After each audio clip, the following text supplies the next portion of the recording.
교과서 28쪽입니다, 여러분. 교과서 28쪽 가봅시다. 앞에서 이제 글 가는 시장과 우물이었죠. 글 가. 시장과 우물. 자, 소비에 대한 박제가의 글을 우리 살펴봤고요. 이제 두 번째는 윤리적 소비라는 주제로 쓴 기사문을 좀 다뤄보겠습니다. 글 나는 기사문이다. 자, 이 기사문의 표제는 무엇인가요? 표제는 건강, 환경, 정의를 산다입니다, 여러분. 산다. 자, 산다의 기본형을 좀 살펴보면 사다, 구매하다의 뜻을 가진 사다 이렇게 볼 수도 있겠고요. 여러분, 이거를 살다를 기본형으로 보면 어떻게 될까요? 어떻게 살다, 어떻게 살아가다.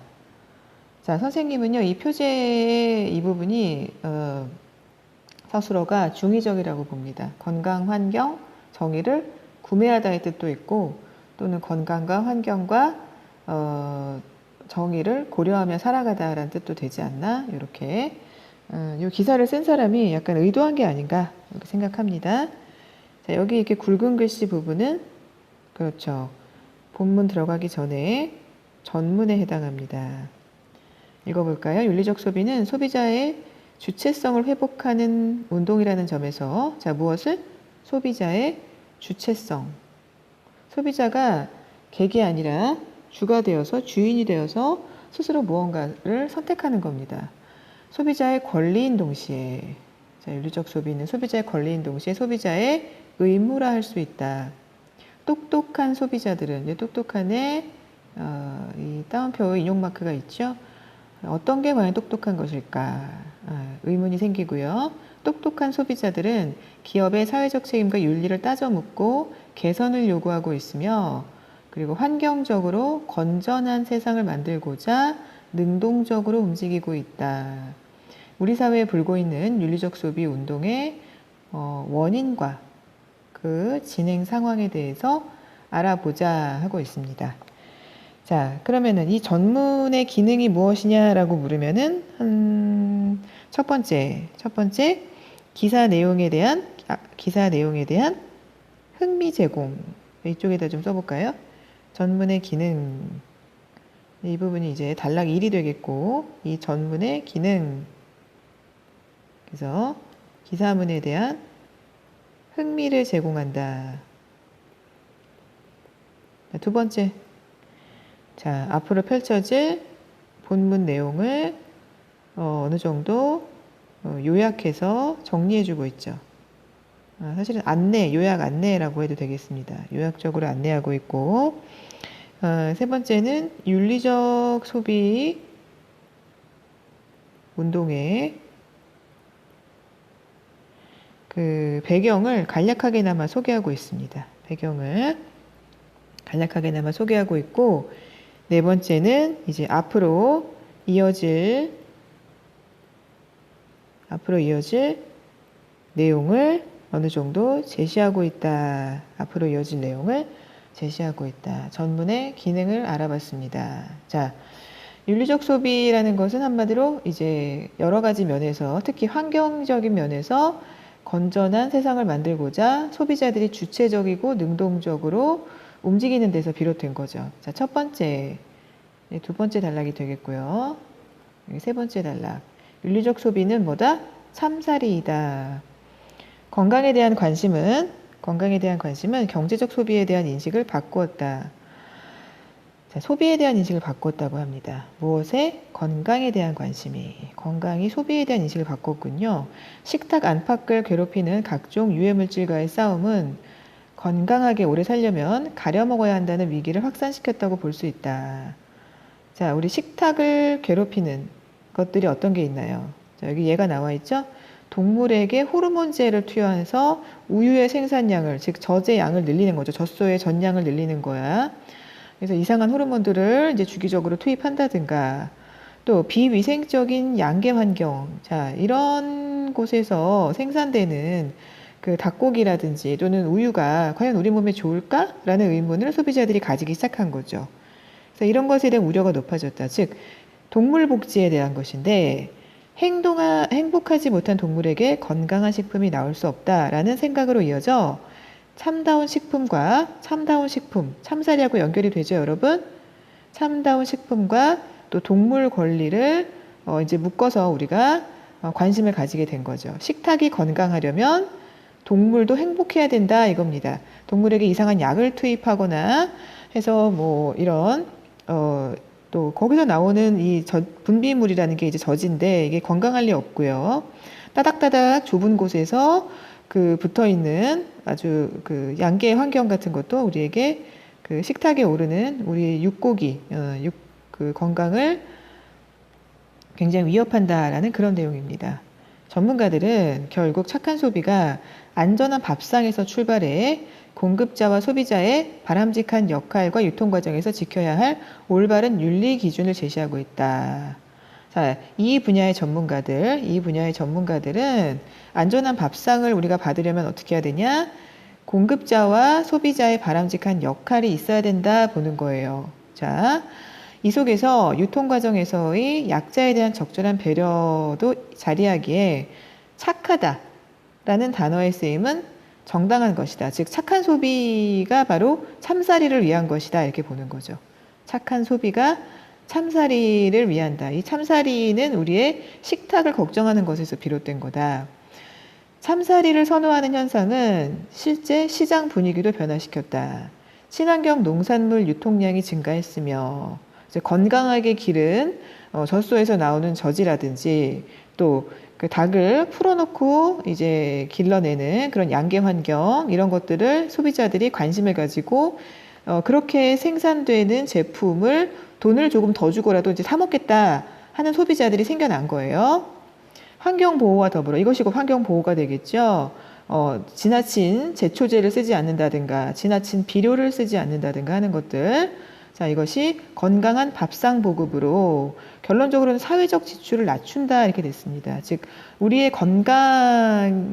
건강해지고 동물이 건강해질수록 병원에 가는 횟수가 줄겠죠, 여러분. 최종적으로 생산량이 늘어날 겁니다. 그래서 우리가 병원에 내는 비용이라든지 또 생산량의 증대라든지 이런 것들이 자연스럽게 이루어진다면 총체적으로는 사회적 지출이 낮아진다 이런 얘기입니다. 친환경 상품은 생산, 소비, 판매 주체에게 새로운 기회를 제공하고 우리 사회를 더욱더 건강하게 만든다 볼 수 있습니다. 동물도 행복하고 생산자도 행복하고 따라서 소비자도 더욱 건강해지고 행복해지는 그런 과정을 나타내는 거겠죠. 자, 환경 문제, 윤리적 소비를 촉진하다. 대량 생산, 대량 소비 체제는 지구 온난화 문제 영향을 미친다. 자, 그래서 일회용품을 줄이고 지나친 포장재 사용을 지양하며 자, 육가공 식품의 소비. 육가공 식품이라는 것은 여러분 그 닭고기, 소고기, 돼지고기를 말합니다. 또 그것을 가공한 식품이고요. 원래 이제 이러한 그 동물이 자라려면 많은 사료를 주어야 되고 이 과정에서 긴 시간 동안에 이제 탄소 발생량이 늘어난다는 겁니다. 자, 육가공 식품의 소비를 줄이자는 주장에 설득력을 얻고 있다. 여기서 윤리적 소비는 상대적으로 탄소 발생량이 적은 제품으로의 이동을 뜻한다. 이러자면 소비자들은 조금 더 이제 불편을 감수해야 된다는 겁니다. 왜냐? 일회용품 덜 쓰고 포장재 덜 쓰고 육가공의 입맛을 들여진 입맛을 이제 채소를 먹는 방향으로 해야 되고 하나 더 자기 마을에서 가까이 생산되는 것을 먹는 겁니다. 자기 텃밭을 가꾸는 것도 그 중에 하나예요, 여러분. 자, 28쪽에 여기 쪽날개 문제가 하나 있었죠, 여러분. 읽어보세요. 소비를 착하다고 한 이유가 무엇인가? 착한 소비에 대한 얘기는 어디 있었죠? 그렇죠. 착한 소비에 대한 얘기는 단락 3에 있었습니다. 자, 우리 교과서 본문에서 보면 15번째 줄에 있죠, 여러분. 찾았나요? 자, 그 부분 읽으면서 답을 말해볼 수 있을까?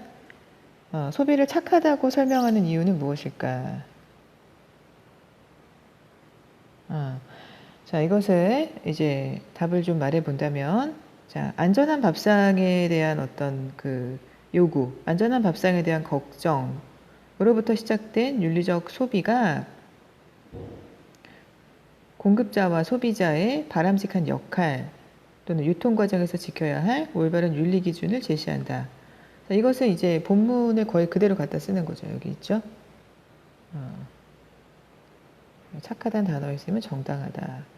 공급자와 소비자의 바람직한 역할과 유통 과정에서 지켜야 할 올바른 윤리 과정을 제시하고 있다. 자, 그래서 이 속에서 이제 약자 얘기도 했죠. 이 속에서 유통 과정에서의 약자에 대한 적절한 배려도 자리하기 때문에 약자에 대한 배려, 이건 뭔가요? 이거는 착한 소비죠. 약자에 대한 배려. 우리가 이제 유통 과정에서 약자라면 기존의 생산자였습니다. 그들에게 싼 값에 사서 그 유통하는 사람, 특히 공급자, 이게 보통 기업에 해당하는데, 이 기업이 또는 공급자가 또는 유통하는 사람이 마진을, 이윤을 굉장히 많이 높이고 소비자에게 팔아버리는 겁니다. 그러니까 생산자는 노동의 대가를 정당하게 지불받지 못하고 중간에 이윤만 높아지고 값비싼 것을 소비자는 이제 공급받는 거죠. 그래서 이 공급자에게도 생산자에게도 이윤이 돌아가는 구조. 그래서 그들이 그 자신의 그 어떤 키우는 동물이라든지 또는 그 키워나가는 채소에 좋은 비료, 친환경적 비료를 준다든지 또는 더 좋은 어떤 사료를 준다든지 해서 그 원재료의 어떤 건강한 측면을 이제 좀 더 강조하게 되는 거죠. 그렇죠? 이들에게 이윤이 돌아간다면, 쫑달개 문제 풀었고, 우리 29쪽 마저 와가지고 얘기를 해봅시다. 자, 아까 환경 문제, 윤리적 소비를 촉진하다. 그게 이제 4번째 단락이 출발을 했고요. 여기 5번째 단락, 자, 6번째, 7번째, 8번째입니다. 자, 그래서 더불어 탄소 발생량이 적은 제품이 친환경의 기준이 된다 그랬어요. 친환경의 기준 뭐다? 탄소 발생량이 적은 제품. 그래서 자동차를 대체해서 자전거, 그다음에 육식보다는 채식을 즐기자. 그러니까 채소를 키우는 것이 탄소 발생량을 줄인다. 예. 자, 그다음에 저탄소 지향이 지구와 자신의 건강을 돕는다는 이치에 부합하기 때문이다. 생산자와 소비자 간의 이동 거리를 줄여서, 자, 아무래도 교통수단을 통해서 이동하는 거리가 이게 길어지면, 시간이 길어지면, 또 냉장 유통 시스템을 구비한 상태에서의 이러한 이동은 탄소 발생을 야기시키죠. 그래서 탄소 발생을 줄이자.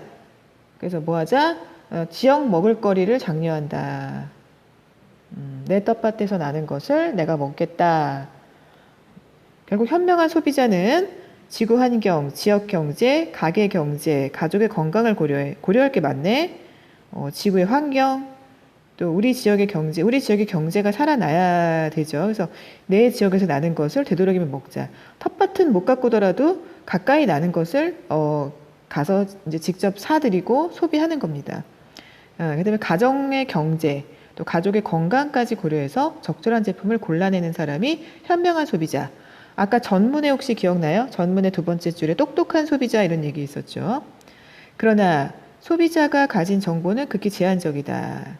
자, 환경과 경제 이런 것들을 다 이제 고려하려면 그 원산지에 대한 어떤 원산지가 어디냐, 또는 이 가공식품에는 어떠한 원료가 어떻게 가공되었느냐 이런 것들이 있죠. 뭐 같은 우유를 가공해도 여러분 가만히 들여다보세요.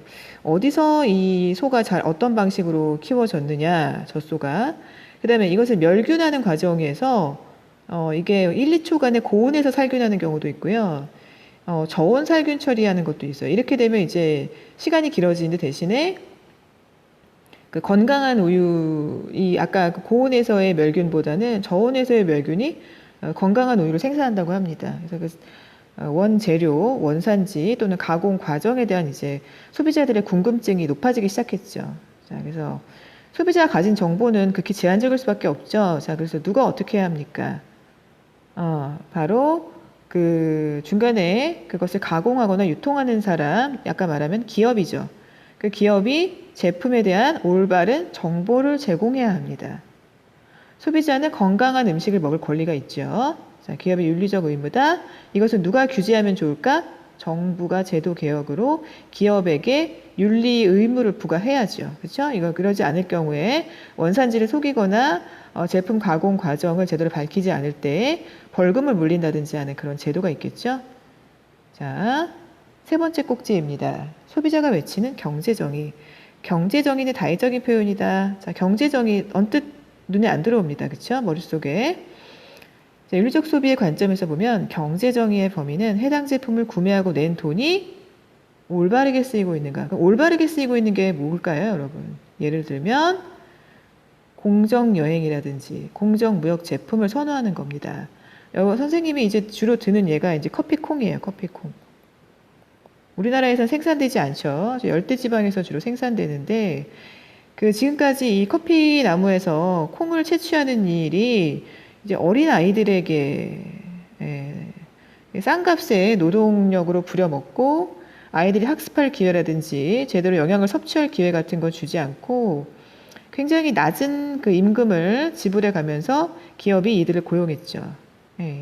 아동 착취죠, 여러분.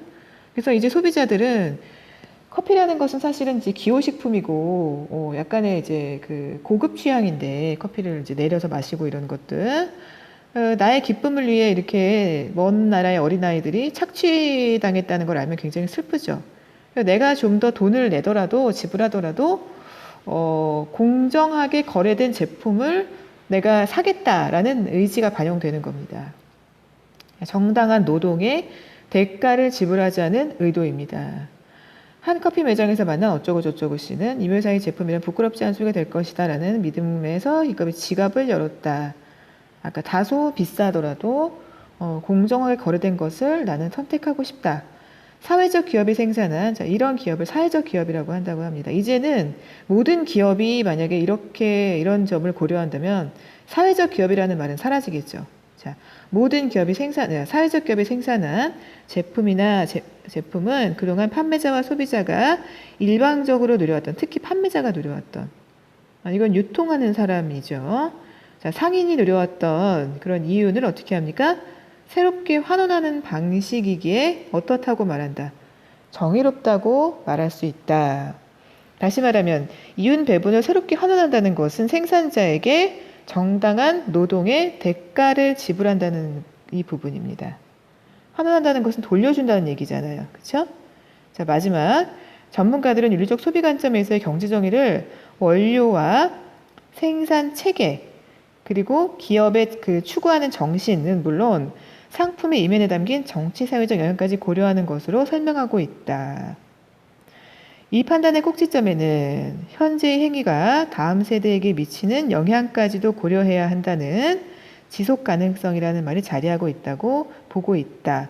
우리가 현 시점에서 이런 공정여행, 공정무역 제품, 경제 정의를 실현한 이런 제품에 또 환경을 고려한 제품에 이렇게 관심을 가지다 보면 이것이 어느 사이에 너무나 당연하게 돼서 좋은 원료를 쓰고 또 건전한 생산 체계를 갖춘 또 그러한 것을 소비자에게 투명하게 보여주는 공개하고 노출하는 그런 기업의 정신까지 합쳐져서 이것이 후대까지 계속해서 연결이 되는 지속 가능성이라는 말로 어느새 굳건하게 자리 잡지 않을까.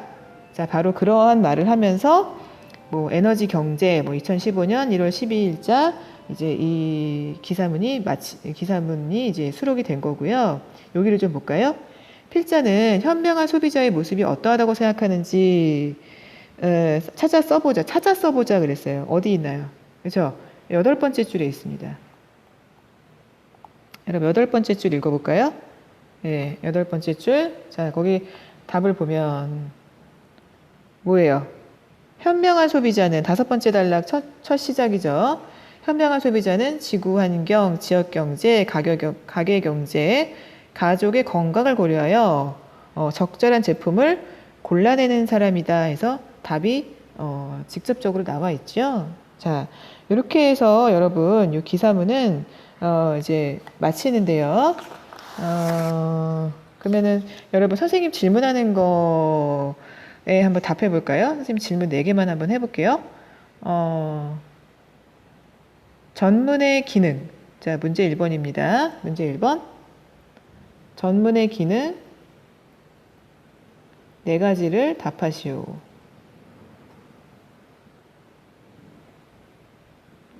기사 내용에 흥미를 제공한다. 본문 내용을 요약적으로 제시한다. 윤리적 소비운동의 배경에 대한 내용을 담고 있다. 윤리적 소비운동의 원인에 대한 내용이 이제 이 뒤에 이어질 것임을 소개한다. 이렇게 되어 있죠. 2번. 자, 표제가 가리키는 바를, 표제 뭐예요? 건강, 환경, 정의를 산다죠? 1단락에서 찾아. 자, 표제가 가리키는 바를 1단락에서 찾아 이어절로 쓰시오. 뭘까?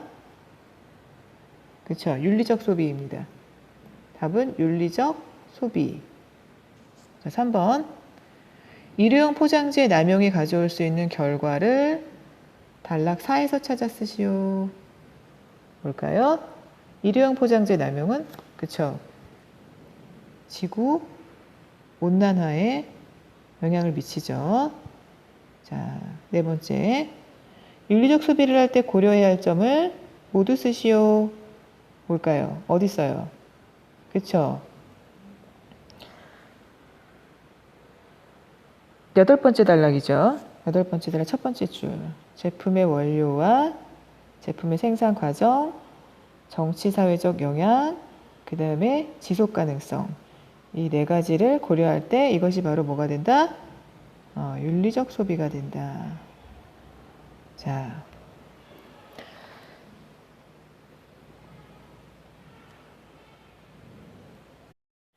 자, 그렇다면 여러분들, 선생님이 이제 노트를 펼쳤어요. 왜 노트를 펼쳤을까?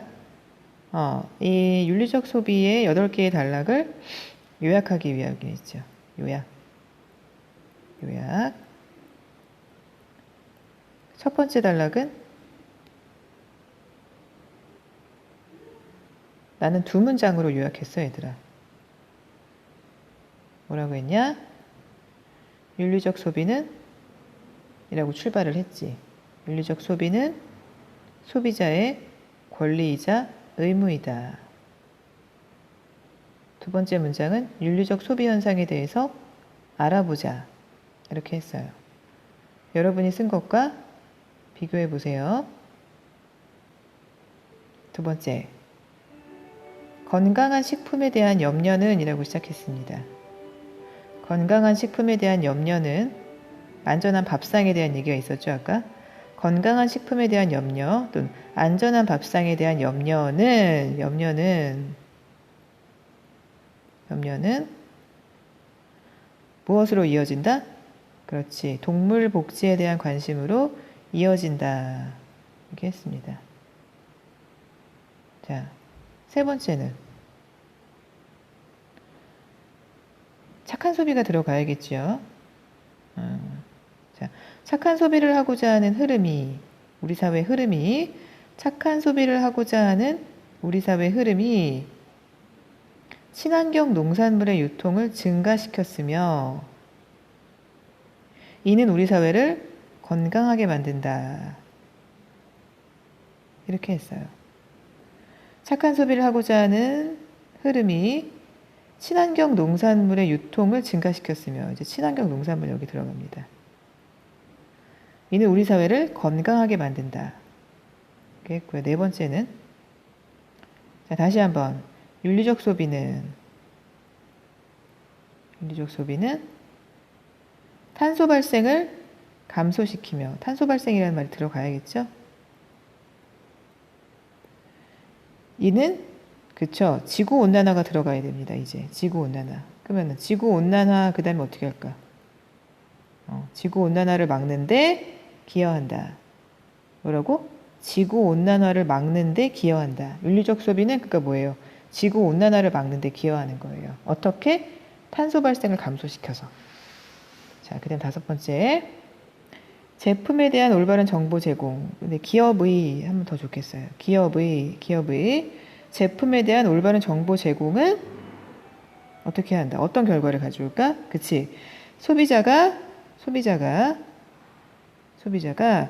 환경을 고려한 제품을 선택하도록 돕는다. 소비자가 환경을 고려한 제품을 선택하도록 돕는다. 이렇게 했어요. 자, 그다음 6번째. 이제 소비자가 외치는 경제 정의 이쪽으로 갔죠? 선생님 여기도 2문장으로 줄였어요. 어쩔 수 없이. 한 문장으로 줄인 사람 있으면 쌤한테 좀 갖다 주세요. 얘기해 주세요. 보여주세요. 자, 6번째. 소비자가 지불한 금액이 올바르게 쓰이는지에 대한 관심이 경제 정의를 실현한다. 경제 정의를 실현한다. 경제 정의라는 말을 넣었고요. 소비자가 지불한 금액이 올바르게 쓰이는지에 대한 관심이 경제 정의를 실현한다. 자, 공정무역과 뭐 공정여행 이거를 넣을까 말까 고민을 했거든요. 그래서 이 부분 뒷문장을 여러분들이 넣을지 안 넣을지 한번 고민해 보세요. 자, 선생님은 그 예로 소비자가 지불한 금액이 올바르게 쓰이는지에 대한 관심이 경제 정의를 실현한다. 그 예로 공정여행 혹은 공정무역 제품이 있다 했어요. 예시를 한번 제시했습니다. 이때는. 워낙에 대표적인 사례라서 제시했고요. 자, 7번째. 공정무역 제품은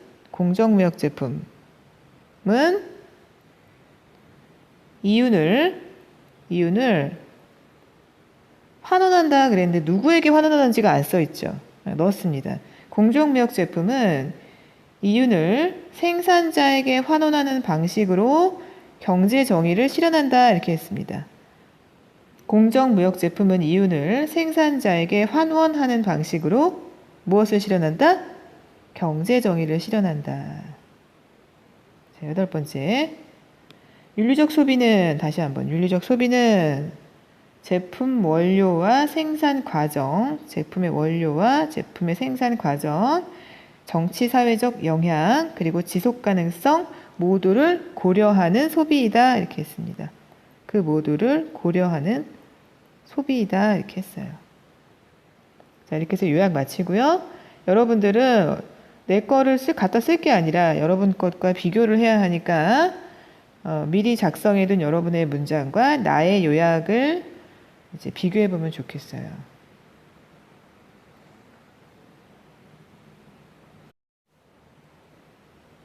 PPT 핵심 정리 한번 해볼까요? 자, 이 글의 갈래는 기사문이죠. 그다음 무엇을 제재로 다루고 있냐? 소비. 그 중에서도 윤리적 소비를 그 제재로 다루고 있습니다. 이제 글감이라고 하죠. 제재를. 자, 주제는 뭐냐? 생태적, 환경적, 경제적 관점에서 살펴본. 사실은 여기 살펴본이 들어가야 됩니다. 이렇게 해야지. 뭐에서의 이런 말은 사실 좋은 표현이 아니죠. 생태적, 환경적, 경제적 관점에서 살펴본 윤리적 소비를 알아봤고요. 자, 이 글에 대한 해설입니다. 해설. 이 글은 소비자의 권리와 의무를 강조하는 윤리적 소비를 다룬 기사문이다. 생태적 관점에서 건강한 밥상을 가능케 하는 윤리적 소비, 환경적 관점에서 탄소 발생량을 줄이는 방향의 윤리적 소비, 경제적 관점에서 경제 정의를 실현하는 윤리적 소비의 모습을 다양한 사례와 함께 제시하고 있다. 많은 예시를 여기다가 제시를 했습니다. 자, 선생님은 33쪽에 와서 학습활동 문제를 먼저 한번 풀고 가겠습니다. 윤리적 소비의 내용을 떠올리며 다음 활동을 해보자 이렇게 되어 있어요. 윤리적 소비의 내용을 떠올리며 다음 활동 해보자. 사실 근데 이 부분은 없어도 되지 않을까. 자, 이 글에 제시된 윤리적 소비 운동의 현상의 원인을 찾아 적어보자. 자, 원인 뭘까요? 첫 번째는 이제 전문에서만 찾지 말고 본문에서도 한번 찾아보는 겁니다. 참사리로서의 윤리적 소비 운동은 건강에 대한 관심에서 비롯되었다. 원인 첫 번째, 건강에 대한 관심. 두 번째는 자, 환경적 관점에서 윤리적 소비 운동은 대량 생산, 대량 소비에 따른 지구 온난화 문제에서 비롯되었다. 그러니까 지구 온난화 문제를 걱정하는 데에서 비롯되었겠죠. 더 이상 지구가 온난해지기를 바라지 않기 때문에 일회용품 사용을 줄인다 이런 게 있었어요. 자, 그 다음에 세 번째 경제정의에서의 관점의 윤리적 소비 운동은 이게 앞에 부분은 이제 주제어를 하나씩 제시를 한 거고 참사리 환경적 관점, 경제정의에서의 윤리적 소비 운동은 소비자가 구매하면서 낸 돈이 올바르게 쓰이고 있는가에 대한 관심에서 출발했다. 낸 돈이 올바르게 쓰이고 있는가. 즉 생산자에게도 정당한 대가를 지불하는가, 노동의 대가를 지불하는가에 대한 관심에서 비롯되었다. 자, 이 글에서 필자가 제시한 두 번째 문제입니다. 윤리적 소비의 특징은 무엇인지 정리해보자. 첫 번째, 윤리적 소비는 뭐다? 그래요. 참사리이다. 여기 지금 하나씩 나오고 있죠. 이게 소제목들인데 우리 기사문에서 첫 번째, 친환경 농산물의 소비가 증대되었고 환경보호 및 건강한 밥상 보급으로 인한 사회적 지출이 감소되었다. 아까 병원비 같은 거 선생님이 얘기했죠. 의료비. 자, 건강한 걸 먹은 이제 그 국민들이 병원에 갈 일이 줄어든다. 이러면 사회적 지출이 줄어든 거예요. 그리고 뭐 지구 온난화 문제, 그다음에 저탄소 이런 문제와도 연결이 되는데 그렇게 된다면 우리가 앞으로 이제 탄소 감축을 약속하면서 국제사회에서 탄소 발생에 대해서 일정한 그 벌금의 형식으로 비용을 물린다는 게 이제 점점 강력하게 이제 제한이 되고 있잖아요. 그러면 이런 부분에서 우리가 친환경적인 밥상을 고려한다면 그 국가가 지불해야 할 그 탄소 발생에 대한 그 비용이 줄어든다. 이런 것도 사회적 지출에 해당하겠습니다. 자, 두 번째, 탄소 발생량이 적은 제품을 소비한다는 말은 지금 친환경적인 것과 관련이 있고요. 자, 그다음 생산자와 소비자 간 이동거리 단축. 그래서 또 하나 탄소 발생량을 줄인다.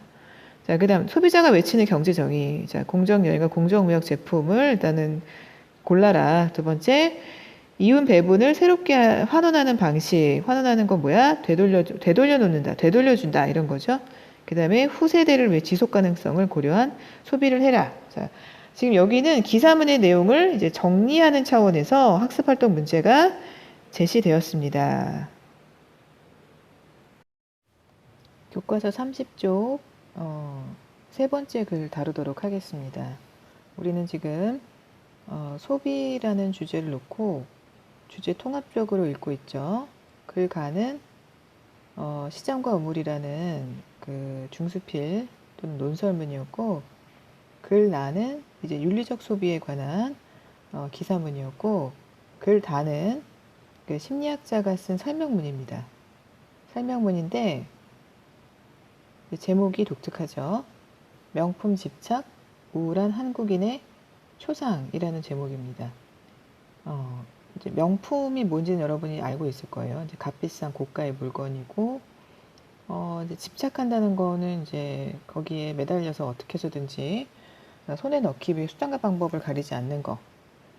근데 여기에서 이제 한국인의 모습을 본 거예요. 이 글쓴이가 이제 어떻게 설명하고 있는지 좀 들여다 봐야 되는데, 이건 이제 심리학자입니다. 작가가. 그래서 소비 심리를 주로 연구했나 봐요. 그래서 이제 심리학적인 측면에서 이런 이제 명품을 소비하는 세태에 대해서 분석한 것 같습니다. 자, 우리는 모두 행복하기 위해 산다. 그러나 최근 뉴스를 통해 들려오는 소식을 보면 소비가 인간의 불행을 조장한다는 생각을 감추기 어렵다 했습니다. 자, 필자의 문제의식이 드러나 있습니다. 어디에? 이 글을 쓰게 된 배경? 그렇죠. 소비가 인간의 불행을 조장한다. 이것이 이 필자가 가진 문제의식이었고 여기서 이 글이 출발하는 것 같습니다. 소비가 인간의 불행을 조장한다. 그 앞서 글 가에서는 여러분 그 소비를 어느 정도 장려하는 그런 분위기였죠. 소비 장려, 소비 진작. 그래서 상업의 발달과 시장의 역할을 강조하는 거였는데 여기서는 소비가 인간의 불행을 조장한다. 이렇게 작가는 그렇게 생각하고 있어요. 자, 2013년 대한상공회의소가 대한민국 성인 500명 대상으로 명품 구매 행동을 조사한 바에 따르면 고가 사치품 시장 규모가 5조가 넘었다. 이것은 이제 최근에 연구 조사 자료죠. 실태에 대한. 자, 인간은 분명 행복하기 위해 소비한다 했습니다. 예. 행복하기 위해서 소비한다. 행복과 소비가 붙어 있군요. 그렇죠? 그런데 명품 시장에 5조 원을 육박한다면 그만큼 우리가 행복해야 할 텐데 주위를 둘러보면 그렇지도 않은 듯하다. 이러한 소비 행동의 기저에 어떠한 심리가 자리하고 있는지 알아보자. 자, 단락 1에서 여러분 전체 글에 화제가 제시되었습니다. 어디 있나요? 주된 화제. 앞으로 이 작가가 다룰 내용.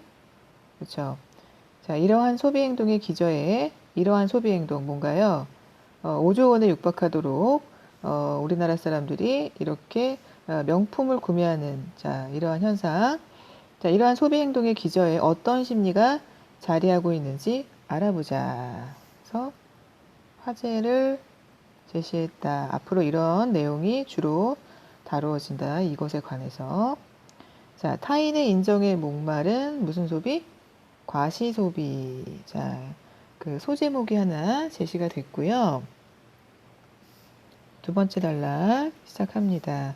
제시된 질문 한번 볼까요? 최근 취업을 한 사회초년생 땡땡땡 씨는 자신의 수입을 훨씬 넘어서는 가격에 고급 자동차를 구매했다. 자, 고급 자동차, 명품이죠. 자기보다 먼저 직장 생활한 친구들 중 일부가 값비싼 자동차를 타는 모습이 내심 부러웠고, 고급 자동차를 타는 자신의 모습을 상상하면 자신까지 품위 있게 느껴졌기 때문이다. 고급 자동차를 사고 나서 얼마간은 자신이 특별하게 느껴졌다. 특별한 느낌을 주는군요. 이게 명품이 우리에게 주는 이미지 내지는 명품을 통해서 우리가 해소하고 싶은 또는 채우고 싶은 그 욕망이죠. 남들이 좀 부러워했으면 좋겠고, 그다음에 왠지 이걸 타거나 이걸 뭐 갖고 다니면 품위가 있어 보이고, 또 나는 특별해 보이고, 자신이 특별한 사람이 된 것 같죠. 그 물건 덕분에. 그래서 그 차량 유지비가 많이 들고, 그러나 차량 유지비, 차를 사용할 일도 사용 빈도가 줄었군요. 수입을 고려하지 않고 이것이 문제였네요. 무리하게 고급 자동차를 구매한 것이 잘한 결정이었는지 후회가 됐다. 자, 사회초년생 때는 뭐 이런 경험들을 한 번씩 하긴 하죠. 근데 이제 너무 가격이 높은 대가가 너무 컸네요. 뭔가 교훈을 얻기에는. 자, 자아 존중감은 개인이 자신에 대해서 가지고 있는 평가이다. 자, 여러분 여기 자아 존중감의 개념이 제시되었죠. 자존감, 자아 존중감, 다른 말로 자존감인데 뭐다? 개인이 자신에 대해 가지고 있는 평가. 이 평가는 좋을 수도 있고 나쁠 수도 있죠. 높을 수도 있고 낮을 수도 있어. 만약 개인이 스스로가 마음에 들어 자신에 대해 좋은 평가를 내린다면 자존감이 높고 긍정적인 정서를 이제 느끼는데, 문제는 자신에 대한 평가가 낮아서 바로 이 경우죠. 자존감이 낮으면 긍정적인 정서가 많이 없고 부정적인 정서를 많이 느끼겠죠. 자, 부정적인 정서는 자신에 대한 불만족으로 이어진다 그랬습니다. 31쪽으로 왔습니다. 여러분 그림 먼저 하나 볼까요? 여기 카트가 있죠. 카트에 뭐 자동차, 시계, 여기 뭐 가방인가요? 뭐 이런 값비싼 물건과 함께 뭐 이런 쇼핑 봉투가 있고요. 사람이 여기서 이거를 이제 지탱하느라고 지금 힘드네요.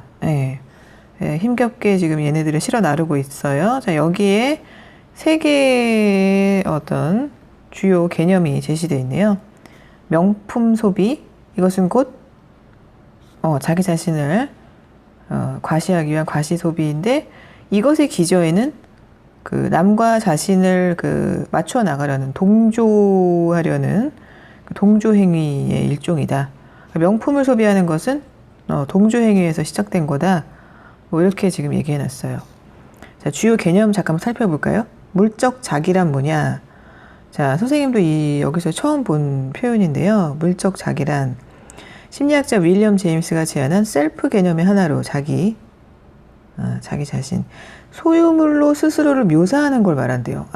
소유물로, 물건으로서 스스로를 묘사해, 자신을 표현해. 물론 이제 뭐 사람들이 의상이라든지 뭐 이런 여러 가지 장신구를 통해서 자신의 이미지를 표현하죠. 여러분 머리핀 하나를 고를 때도 여러분들의 개성을 살려서, 여러분의 취향을 살려서 뭐 이제 귀여운 이미지를 고르는 사람, 뭐 여성스러운 이미지를 고르는 사람, 약간 좀 더 여성미 또는 섹시미를 이렇게 뭐 살리려는 사람, 아니면은 좀 더 남성스러운, 난 남성스러운 것도 보이시한 매력이 좋아 뭐 이러면서 이 물건을 통해서 이제 자기를 이제 정의하고 결정짓고 표현하죠. 이게 어느 정도까지는 이제 괜찮은데 어떤 선을 넘으면 이게 문제가 되나 봐요. 여기서 소유물이란 자신의 신체 이미지가 있고 또 신체와 의상을 어떤 걸 입느냐, 그다음에 자신의 가족과 집에 대한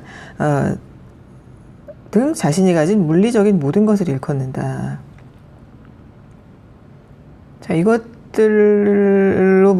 자신의 이미지를 형성하고 또 어떤 물건을 통해서 자신의 이미지를 보완하거나 뭐 이런 게 아닌가 싶습니다. 자, 낮은 자존감을 형성한다. 아까 뭐라 그랬어? 낮은 자존감? 자아 존중감이란 자신에 대해 가지고 있는 평가인데 좋지 않은 평가를 내리고 부정적인 자신에 대한 부정적인 감정을 느끼는 사람은 이제 부정적인 평가를 내리는 사람은 낮은 자존감을 형성하는데 이 낮은 자존감은 어떤 실망감이라든지 좌절감 같은 것들을 동반하나 봐요. 자기한테 실망하고 좌절했으면 이걸 어떻게 해서든지 이제 높이고 싶잖아, 다시. 그죠? 자기가 땅에 떨어져 있는데 자기가 평가했을 때 어떤 이미지가 이걸 가만히 둘 사람이 없죠. 그래서 자기를 어떻게 한다? 고양한다는 건 무슨 뜻이야? 높이 쳐들어 올리는 거예요. 정신이나 기본을 북돋운다. 스스로를 북돋아서 앞서 경험한 실망과 좌절로부터 탈피하려고, 그죠? 그걸 극복하려고 또는 보완하려고 이제 노력하는데 이때 이제 자기를 쉽게 고양시킬 수 있는 것들이 자신을 둘러싼 어떤 물리적인 요소들, 물적 자기인가 봐요. 물리적인 요소들, 눈에 보이는 것들, 그걸 물리적인 거라 그러죠. 네. 자신을 빛나게 해주는 물건을 소유하면 나도 빛나겠지? 자, 자신의 물적 자기는 아까 고양된다는 말 했죠. 고양된다. 올라가기 때문에 사람들은 자, 물건을 가지려면 소비해야죠. 소비를 통해 자신이 더 나은 사람이라고, 그러니까 올라간다, 더 나은 사람이다. 이게 똑같은 거죠. 고양시키다 싶어 한다. 사회적 자기 또한 마찬가지이다 했어요. 사회적 자기 또한 마찬가지다. 두 개의 중요한 개념이 지금 나와 있네요. 자, 다른 사람에게는 이게 이제 물적 자기에 대한 어떤 그런 보완 내지는 자신을 고양하는 거. 자, 이것은 사회적 맥락에서 해석될 수 있죠. 눈에 보이는 거기 때문에 그 남에게 어떻게 보이는가 또는 뭐 다른 사람과의 사회적 관계 뭐 이런 거에서부터 비롯된다라고 우리가 미루어 짐작할 수 있습니다. 다른 사람에게 없는 무언가 뭔가 되게 특별한 거를 손에 넣게 되면 다른 사람들로부터 인정을 받게 되는데, 자, 인정 욕구라는 게 사람한테 있거든요. 좋은 인정 받고 싶어. 이러한 인정은 스스로에게 더 나은 사람이라는 느낌을 주어. 어떤 사람? 더 나은 사람. 자, 물건을 통해 채웠군요. 결국 스스로에 대해 내리는 평가인 자존감이 상승해. 이 과정을 지금 나타내주고 있죠. 무언가를 손에 넣으면 다른 사람에게 인정받겠지? 내가 더 나은 사람이라고, 나는 더 그 높은 자존감을 이제 회복하는 거예요. 그런데 인정을 받기 위해 자신이 가진 것을 바깥에 보여줘야 되죠. 그죠? 아까 물리적인 거라고 그랬잖아. 뭐 눈에 보이는 거. 자, 이때 외부에 보여주는 거. 자, 근데 지나치게 자신의 분수에 맞지 않는 걸 통해서 또 남들이 가질 수 없는 값비싼 거를 이렇게 막 보여줘야 되잖아. 과시지, 과시. 과시를 통해 만족을 얻게 되는 것이다. 심리학에서는 세 번째 단락인가요? 심리학에서는 인간을 기본적으로 자, 지위상승 욕구를 지닌 동물로 본다. 지위상승 욕구, 심리학적인 용어인가 봅니다. 그 남보다 내가 더 낫다. 피라미드에서 내가 더 꼭대기 차지한다. 뭐 이런 거죠. 사람들은 기본적으로 지금 현재 상태에서 더 나아지기를 원하지 나빠지기를 원하진 않는다. 누구나 그렇겠죠. 지금보다 더 나아지기를 원한다. 사람들은 쉽게 얻을 수 있는 비싸고 희귀한 제품, 즉 명품 소비를 통해 지위상승 욕구를 충족하려 한다. 여기 좀 이상한데요. 이게 왜 쉽게 얻을 수 있는으로 됐는지 한번 얘기를 해봅시다. 원래 명품은 비싸서 쉽게 얻을 수 없습니다. 그런데 여러분 이렇게 보세요. 아까 자기 자신의 자존감을 회복하기 위해서 할 수 있는 일이 사실은 여러 가지가 있거든요. 뭐 독서를 한다든지, 뭐 마음을 수련한다든지, 좋은 친구를 사귄다든지, 뭐 여러 가지가 있어요. 자존감을 높이기 위해서 이제 여러 가지 방법들이 있는데, 이 중에 아까 뭐 그런 뭐 명상, 수련, 뭐 독서 이런 거보다도 돈이 있다면 카드를 이제 긁는 게 그런 건데, 다소 할부를 통해 하더라도 비교적 쉽게 얻을 수 있다고 보는 겁니다. 왜? 물건은 백화점 가서 또는 뭐 마트 가서 사면 금방 이게 내 손에 얻어지잖아요. 즉, 소유라는 측면에서 봤을 때 어떻게 보면 가장 시간도 짧고 쉽고 그리고 명쾌하게 눈에 보이기 때문에 뭐 독서를 많이 했다. 뭐 마음을 뭐 수련을 많이 오랜 기간 했다. 이런 것들은 사실은 겉으로 잘 보이지도 않고 나도 나를 잘 볼 수 없고 시간이 굉장히 많이 걸리거든요. 근데 이 물건, 뭐 자동차, 아까 있었던 무슨 뭐 시계 이런 것들은 한눈에 보이기 때문에 또 돈 주면 또 내 거가 바로 되는 거니까 쉽게 얻을 수 있다 이렇게 표현한 것 같습니다. 예.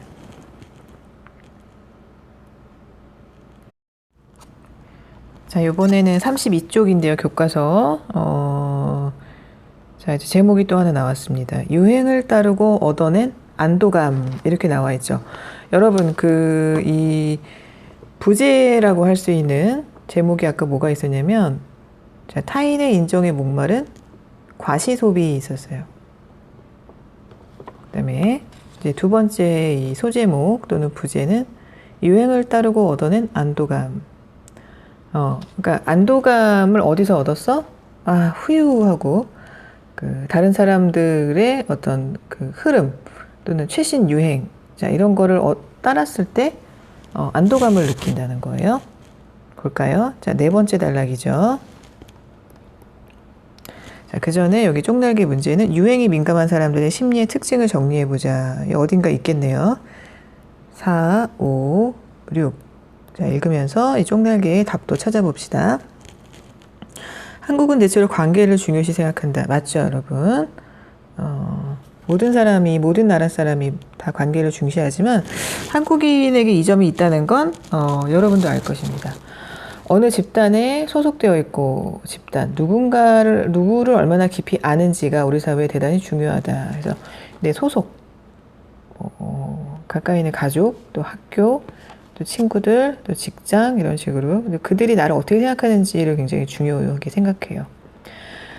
물론 관계주의 문화의 좋은 점은 무수히 많다. 관계주의 문화라는 관계를 중심에 놓고 보는 문화죠. 이거는 이제 나보다는 나와 타인 간의 사이에 흐르는 여러 가지 정서적인 교류 그런 거를 중요시하는 게 관계주의 문화일 거예요. 그러나 사실 한국의 관계주의란 말이 좀 어색하긴 하고 선생님은 또 쓸 것 같진 않은데 관계주의라는 거를 좀 풀어보면 관계를 중시하는 그런 생각이 굉장히 여러 곳에서 발견되고 한국인한테는 이런 관계를 중시하려는 경향이 꽤 짙어. 그치? 이렇게 볼 수 있어. 단점을 더 쉽게 떠올리는데 가장 큰 이유, 단점은 뭐냐? 관계의 힘이 클수록 개인의 자유의지가 집단의 주된 흐름으로부터 분리되기 어렵다입니다. 좀 이렇게 돌려서 얘기했는데 다시 보면 이 나를 묶고 있는 어떤 관계의 힘이 클수록 내가 큰 게 아니라 내 안에서 내 자신이 큰 비중을 차지하는 게 아니라 남과의 관계나 어떤 그런 묶여 있는 게 때로 속박으로 작용할 수 있다는 거예요. 나를 압도해서 속박으로 작용할 수 있다는 거야. 그래서 구속이 될 수 있다는 거지. 구속. 그런 힘이 클수록 개인의 자유의지, 내가 무엇을 원하는가 이런 거 그런 것들은 마치 이렇게 주된 흐름으로부터 분리되기 어렵다라는 말은 독립된 어떤 자유의지가 있다기보다는 남들이 어떻게 생각하느냐라는 그런 주된 흐름 있죠. 지금 내가 속해 있는 이 집단, 커다란 이 집단이 어떤 흐름과 어떤 경향을 보이느냐 했을 때 나도 그 경향과 흐름을 따라간다는 거예요. 즉 뭐다? 맞습니다. 동조가 쉽게 일어나는 겁니다. 동조가 뭐예요? 동조가 뭔가요? 동조. 남의 주장에 자신의 의견을 일치시키거나 그와 보조를 맞추는 거예요. 남의 의견에 자신의 어떤 생각을 가까스로, 그러니까 억지로라도 일치시키거나 보조를 맞춘다. 이게 원해서 할 때는 동조가 좋은데, 그렇지 않을 때에는 자기 자신을 잃어버리겠죠.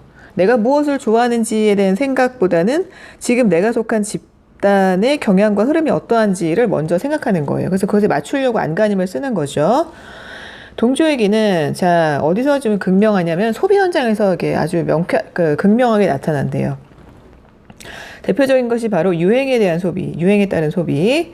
무언가가 대중에게 많은 인기를 얻고, 자, 유행, 인기, 이게 회자된다.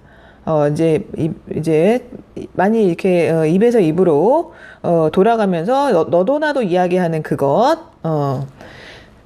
시작하면 그것을 갖지 않은 사람은 유행에 뒤처진 것처럼 여겨져. 이거 별로 좋지 않은 느낌이죠. 난 유행에 뒤처지고 싶지 않죠.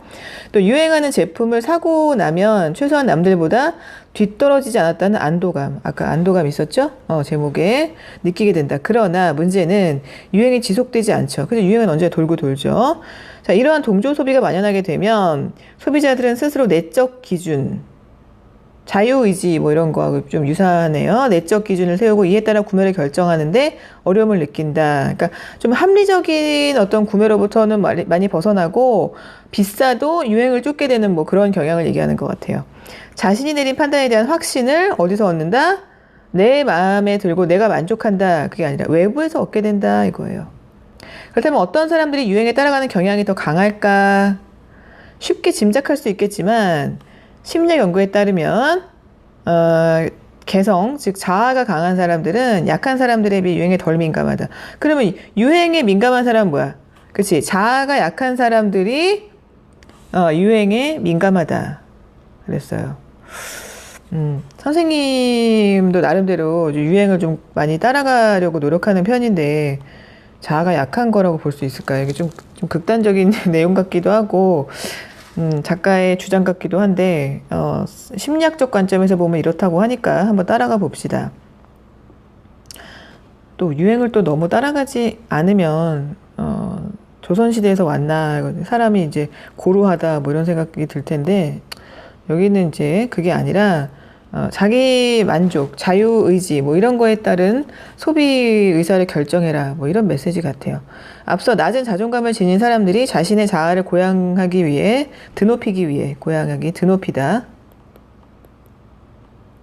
수단으로 과시 소비를 택한다는 점을 언급했는데 유행에 따르는 것 또한 자아가 약하고 낮은 자존감을 지닌 사람들이 자신의 욕망에 따라 주체적으로 움직이지 못하고 유행에 어떻게 유행을 무조건 따르는 거는 유행에 선동된다 이렇게 얘기하죠. 선동되는 모습을 보이는 것이다. 자신의 어떤 생각이나 이런 게 없이 남을 따라가는 거 선동된다 그러죠. 자, 유행에 민감한 사람들의 심리적 특징을 정리해보자. 뭘까요? 뭐야? 어디 있어? 자, 뭐 자신에 대한 뭐 확신을 외부에서 얻으려고 한다 뭐 이런 거 있었지. 자, 단락 5로 한번 가볼까? 단락 5, 또 단락 6. 자, 이 두 개를 좀 이렇게 잘 보다 보면 유행에 민감한 사람들의 심리적 특징은 자아가 약한 사람들이죠. 자아가 약하거나 또 자존감이 어때? 그치, 자존감이 상대적으로 낮은 사람들. 자아가 약하거나 낮은 자존감을 지닌 사람들이 어떻게? 자유의지에 따라 움직이기보다는 자유의지에 따라 또 자기 욕망에 따라 움직이기보다는 어떻게 한다? 그 유행과 그 어떤 흐름에 동조하다 보니까 유행과 흐름에 동조하여 어떻게 자신에 대한 확신을 가지지 못하는 거죠. 확신을 외부에서 얻으려고 하기 때문에 유행에 민감한 거죠. 자, 자아가 약하거나 낮은 자존감을 지닌 사람들이 자신의 자유의지 또는 자신의 욕망에 따라 주체적으로 움직이지 못하고 자신이 내린 판단에 대한 확신을 어디서? 외부에서 판단의 확신을 외부에서 얻으려고 하기 때문에 유행에 민감하다. 이렇게 하면 됩니다. 네. 여러분, 선생님이 이제 요번에는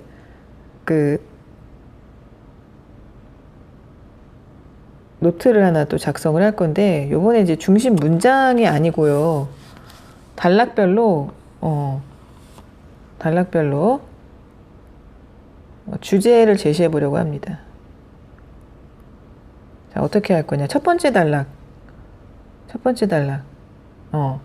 단락의 주제는 우리나라,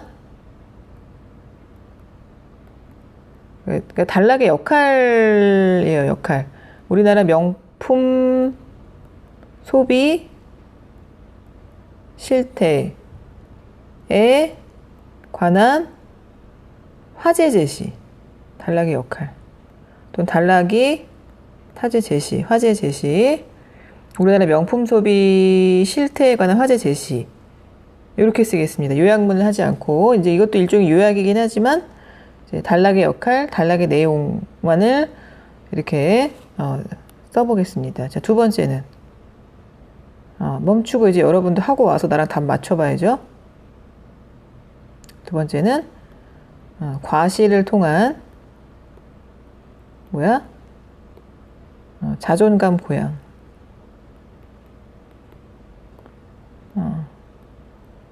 세 번째는 명품 소비를 통한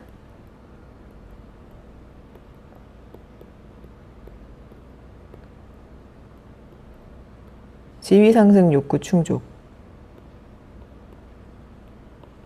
지위 상승 욕구 충족. 이거 다 띄어쓰기 해야죠. 자, 네 번째는 한국의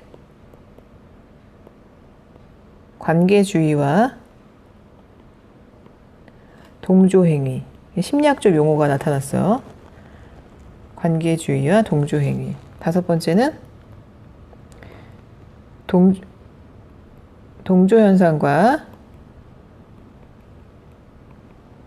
유행에 따른 소비.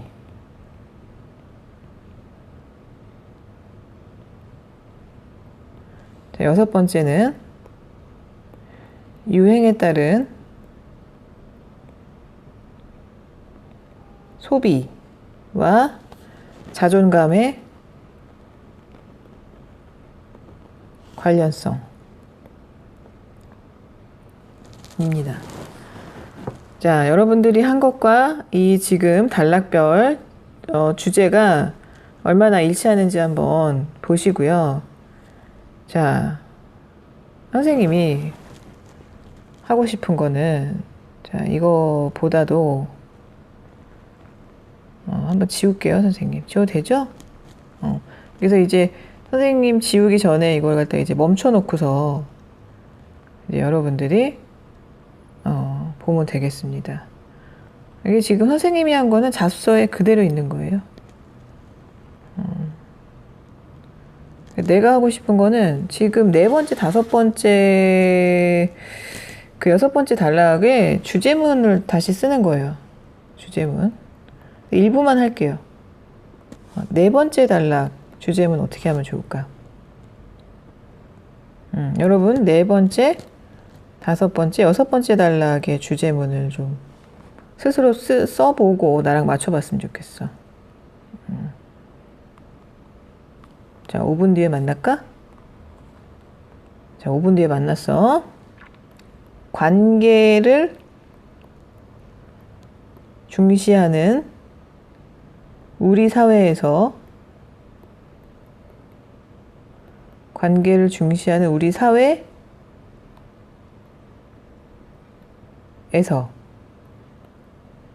집단의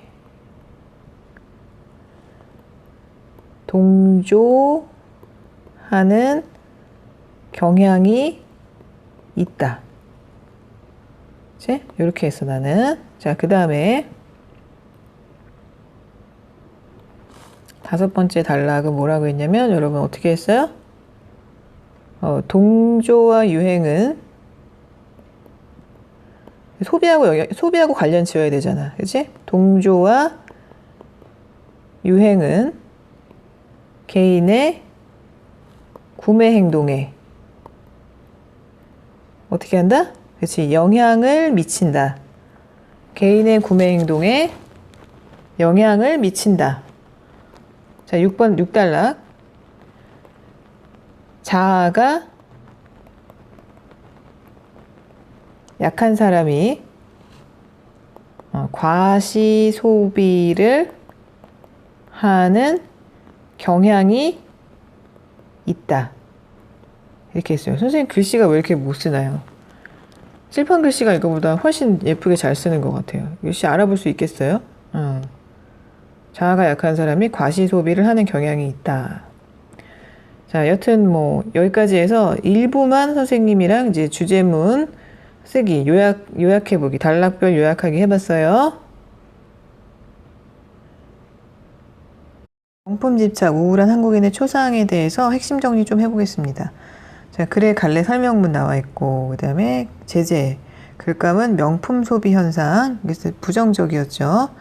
자, 그 다음에 과시와 동조 개념을 통해 살펴본 명품 소비 현상입니다. 자, 과시와 동조 개념을 통해 살펴본 명품 소비 현상에 대해서 설명한 글이었고요. 이 글은 우리나라 사람들이 명품을 소비하는 행동에 담긴 심리적 원인을 분석한 글이다. 필자는 과시 소비와 동조 행위의 원인을 자아 존중감과 관련지어 뭐와? 자아 존중감과 관련지어 설명하여 소비의 원인을 분석하고 있다. 소비와 관련한 심리학적 용어를 정의하고 자존감이라든지 또 동조행위 뭐 이런 거에 대해 정의했죠. 또 물적 자기에 대한 얘기도 있었습니다. 구체적 사례를 통해 심리학적 관점에서 소비 현상을 설명하고 있다 했습니다.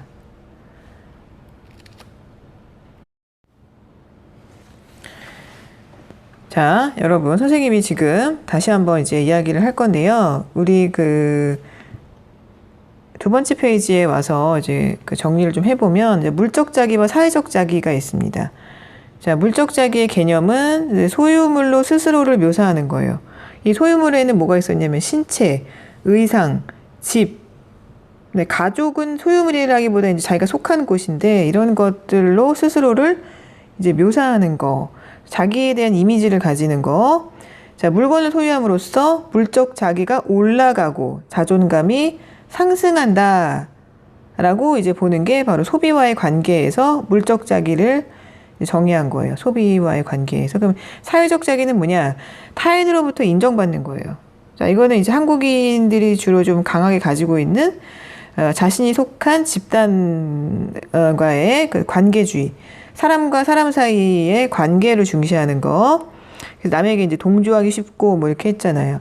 자, 타인에게 없는 걸 소유함으로써 타인의 인정을 받으며 인정받고 싶어해. 그래서 이러한 인정은 스스로에게 더 나은 사람이라는 느낌을 주어 자존감 상승한다 이렇게 보는 건데 여기 써놨어 선생님이. 타인에게 없는 걸 소유한다는 건 물건만 있을까? 이런 지식, 지혜, 착한 마음씨, 인품, 인성 이런 것들도 남에게 없는 거, 남보다 더 좋은, 높은, 세련된 할 수 있는데 이런 것들은 사실은 얻어도 얻은지 잘 모르고 남들로부터 칭찬받기도 어렵고 이거 알아보는 사람도 잘 없고요. 시간이 오래 걸리고요. 그래서 이제 소유한 게 팍팍 티가 나지 않죠.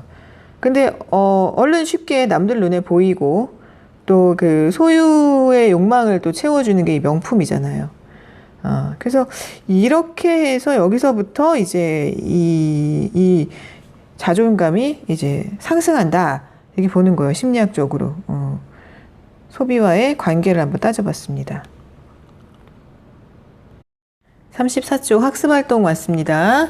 34쪽 3번 문제 볼까요? 자, 명품 집착을 읽고 활동을 해보자.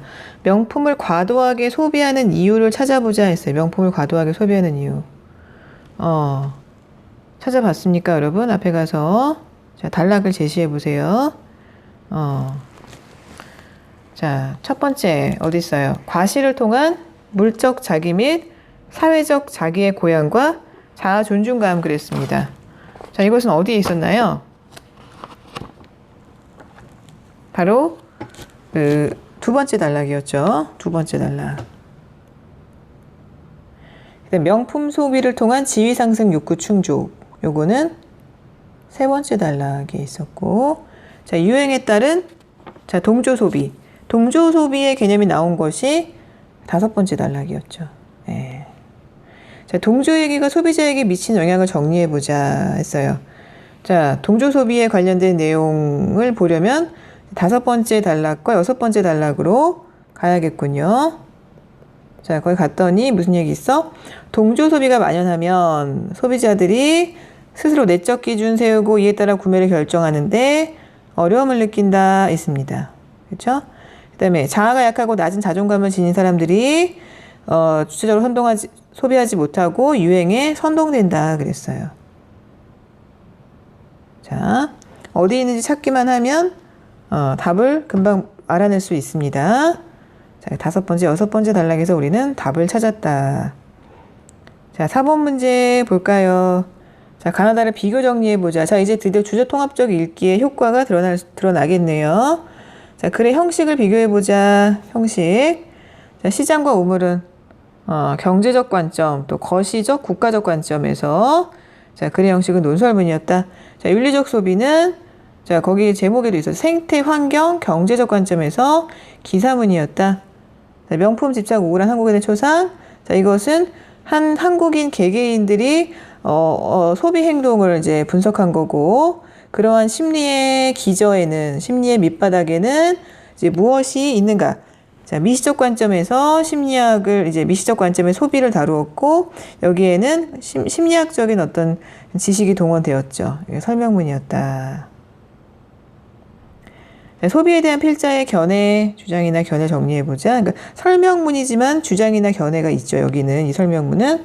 자, 시장과 우물. 소비는 나라와 백성을 부유하게 한다라는 그 작가의 생각이 담겨 있고, 윤리적 소비는 건강, 환경, 정의를 어떻게 한다? 지킬 수 있다. 우리 제목은 건강, 환경, 정의를 산다였죠. 자, 건강, 환경, 정의를 지킬 수 있다. 무엇이? 윤리적 소비가. 자, 그 다음에 세 번째 글. 자아 존중감을 높이기 위해 과시 소비, 유행에 따른 소비를 하고 있다라는 겁니다. 우리 한국인들이. 자아 존중감을 높이기 위해 우리 과시 소비하고 있고, 유행에 따른 소비하고 있고, 또 다른 말로 하면 동조 소비하고 있죠. 예, 동조 소비하고 있다.